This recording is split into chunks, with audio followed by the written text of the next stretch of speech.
Let's say this briefly this morning.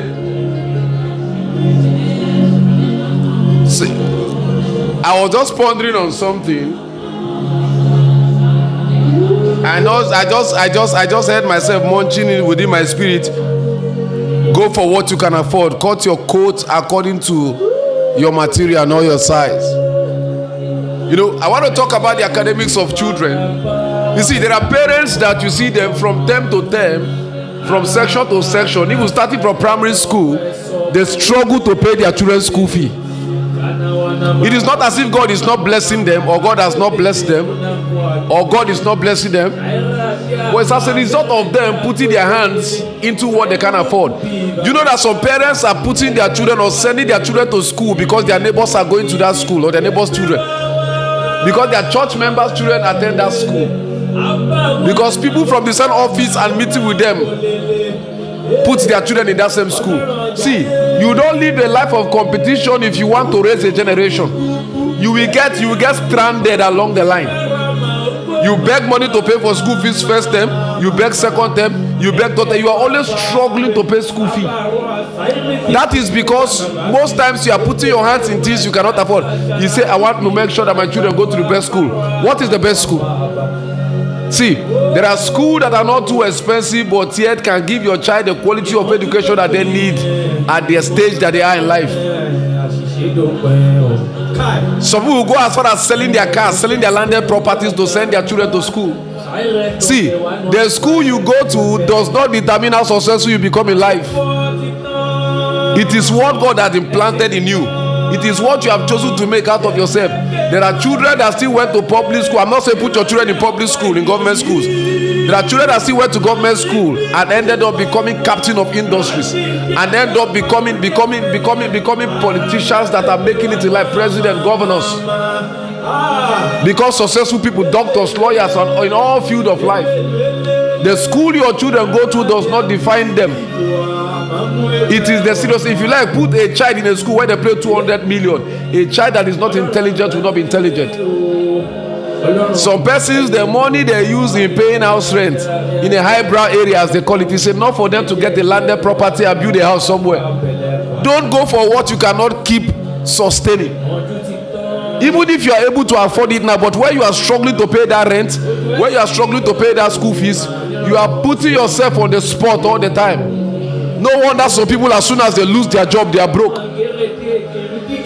As soon as that business breaks down, they are broke. As soon as government ban the particular thing that they import, they are broke. They start begging. It is because when God is blessing you, you are not investing. Instead, you are competing. You are living in a house where you pay 5 million, and your monthly salary is not up to 5 million.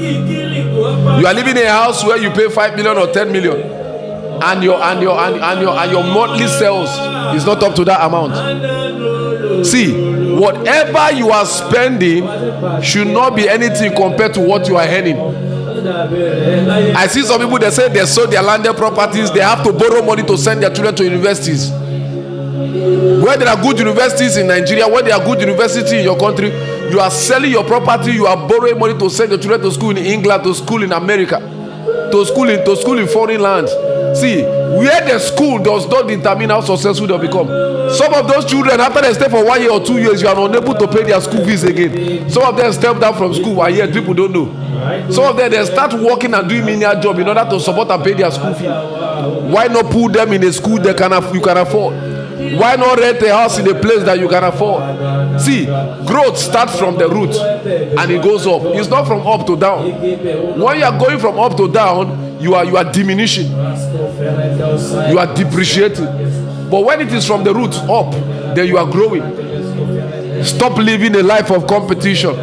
Stop living a life of wanting to feel among or wanting to belong. Stop using your children's future for competition. For the fact that you like the way John barbed his hair, does your head shape look like his head shape? Will your head shape carry the same hair that is carrying and fits it? You see some people, they buy every cloth like this one that the Yoruba they call their shebi. Every party they want to go to, they want to buy the clothes. You are putting your husband on the spot all the time. You are putting yourself on the spot all the time. You want to celebrate the birthday of your children so lavishly all the time when you know you cannot afford it. You are spending so much money to want to feel among. See, a life of competition is an empty life because you can never achieve anything. You always want to be like another person, and the other person might be working in the same office with you, but yet in their business and in their private earning, they are richer than you. You must not put your children in the same school that your church members' children attend or your neighbors attend. Put them in the one that you can afford. There are good, affordable schools that are also very good, that are also very sound, that have good students. You must not send your children overseas by selling your properties or borrowing money because others are sending their children overseas. Do you know how strong they are financially? Do you know how deeply rooted they are financially? Do you know the kind of backbone support that they are getting that you are not getting? See, some of you, that's why they say, oh, these children, they used to enjoy. Their parents used to be very, very wealthy when they are young. But all of a sudden, they are growing up and they are growing into poverty. Because what you are supposed to use to invest in them, you have spent it in them just to feel among. You are spending on them rather just to feel among. You have spent it on primary school and yet they have not started secondary school. Some of you have spent it on secondary school and yet they have not started university. There are good schools. There are good schools that you can afford. There are good schools that you can go for, and you will not get broke. You will not beg. There are good houses, and there are moderate places you can rent houses without begging for rent all the time, without being given quit notice anytime, or without having BP each time you have to pay your house rent. See, God has blessed every man, and you must operate according to your capacity. See, whether you like it or not, there are classes and levels in life. Go for what you can afford. Some persons want to do wedding and do a very big wedding, whereas what you can afford is just a parlor wedding. See, the actual wedding is where you pay the bride price and where you are blessed. Every other celebration is just flamboyancy. It's just you trying to please people. It's just you try to make people know how rich you are or how rich the man that is marrying you is. Why not use that money to start a big good business and invest in the life of the future that God has given you in form of children? I will say one thing and I will say it clearly to you. There are some of you that God has blessed that you're supposed to be captain of industry, but yet you have spent the money on competition, on competing with people that are better than you, on competing with people that have gone ahead of you in life, in competing with people that can afford what you dare not afford, and yet you are borrowing. You are putting yourself into debt, collecting loan up and down just to pay things that your normal salary would have afforded a cheaper one. Stop trading the life of your children with competition. Create a standard for yourself. Create a standard of a life that you can afford and still have savings and still be comfortable in the next 20, 30 years. If you don't know what to do with that money, if you must do competition, invest in them. Buy landed property with good documents and leave them. Leave them to keep appreciating. When those landed property keep growing alongside with your children, in the nearest future, what they will become, or what the double of would have become, you will not believe it. Stop begging to pay school fees that you can afford normally without putting them in a higher school, or without putting them in a very expensive school. You must not live in that very expensive estate or very expensive place if you can't afford it. And even if you can afford it, can you sustain it? Even if you can sustain it, as you are sustaining it, are you saving for the future of your family?